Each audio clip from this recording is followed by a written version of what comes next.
This is immigration attorney Parviz Malakouti, and one question that I saw about a week and a half ago was in relation to the 4-year and 1-day rule. That question was, can a person that's subject to the 4-year and 1-day rule travel abroad from the United States during that 4 years and 1 day, or do they have to stay in the United States for the entire time? And I'm going to answer that question in this video.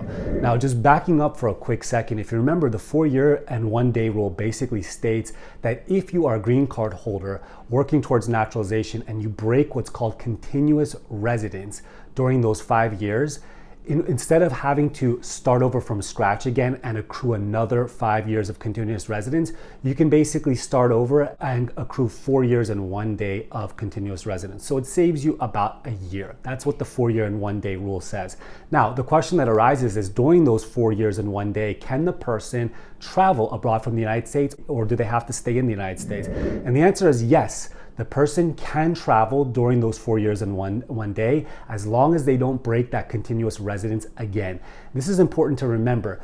The requirement that a person stay within the United States a certain number of days, remember, more days than not during the 5 years before applying for naturalization, that's called the physical presence test. And while that might seem very similar to the continuous residence test, these are two different requirements required for naturalization. Physical presence measures your time in the United States on a day-by-day basis, and continuous residence is more of an analysis of whether you're considered to be making your home, your base in the United States. So the continuous residence is a little bit more of a subjective test. It depends on many different factors. Where do you have a job? Where are your family members?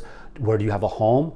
Do you pay taxes? Where are you involved? The second test, the continuous residence, is what we're dealing with here in the 4-year and 1-day rule. And remember, you can travel during the 4 years and 1 day. Just make sure you don't break continuous residence. As a general matter, if you stay outside the United States for less than 6 months at a time, you're probably not going to have been deemed to break continuous residence. That's it for this video. I hope this helps. If you need a consultation, feel free to contact my office. The booking link is in the video description below. Otherwise, good luck.